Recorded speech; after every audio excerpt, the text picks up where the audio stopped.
I arrived at the house when the sunlight had already begun to soften, spilling over the lawn in thin, uneven sheets.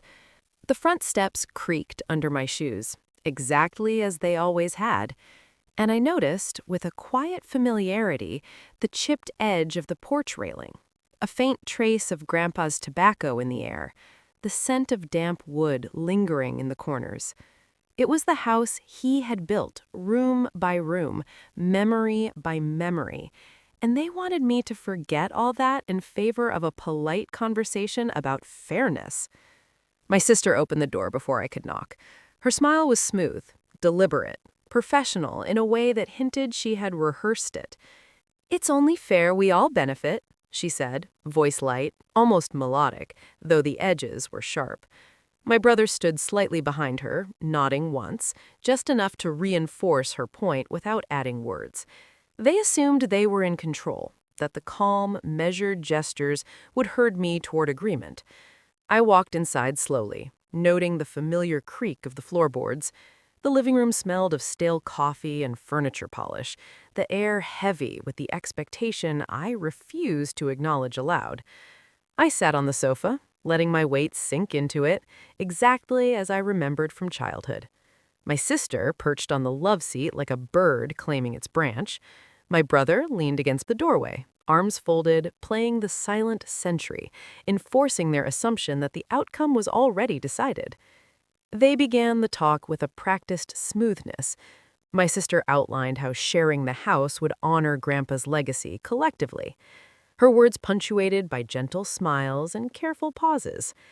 My brother chimed in occasionally, reinforcing the points, nodding like a metronome, a quiet insistence that I would comply. I listened. I let it wash over me, observing the rhythm, the subtle pressure in their voices, the expectation in their postures.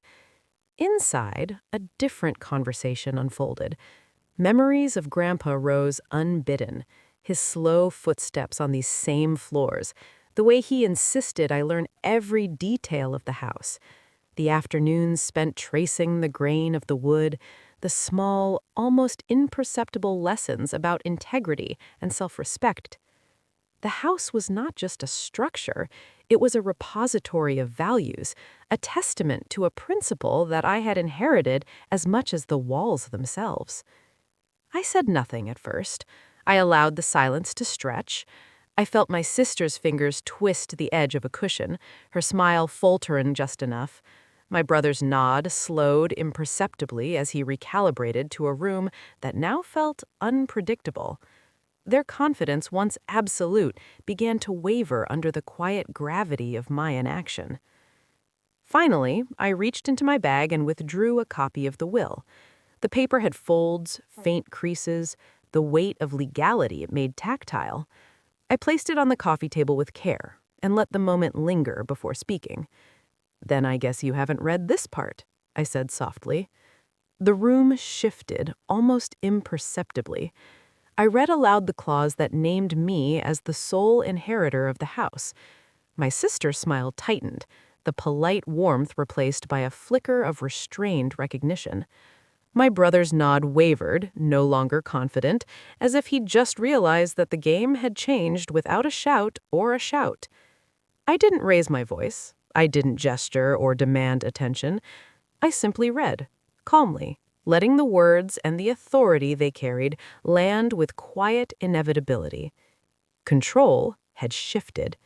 The expected outcome, their assumed leverage, had evaporated in the span of a single revelation.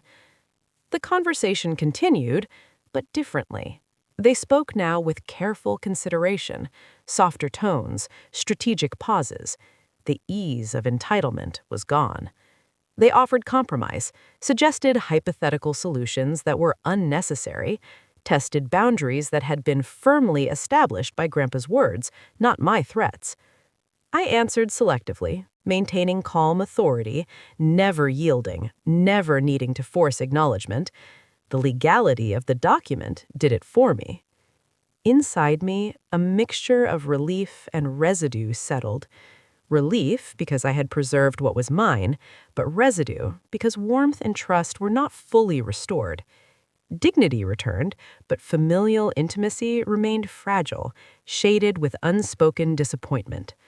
I understood that asserting principle often came at the cost of emotional ease, even when the assertion was necessary. Eventually, the talk tapered off. There were no gestures of reconciliation, no forced acknowledgments of victory, just the quiet acceptance that the rules had changed. I stood, folded the will carefully, and left the room. Outside, the light had shifted, longer, thinner across the lawn. I paused on the steps, letting the air touch my face, feeling a subtle weight settle, a mix of relief, authority, and reflection. Inside, my family continued, adjusting silently to a reality they assumed would never exist. There was low conversation, the soft clink of cups, but I did not return. My presence had shifted the balance, and even in absence, the quiet authority I had asserted lingered. I drove away, the house receding in the rear view, a tangible symbol of Grandpa's legacy and the principles he had instilled. Calm, professional, and firm, the authority was mine, earned without confrontation, without humiliation, without the need to raise my voice. The victory was quiet, undeniable, and complete.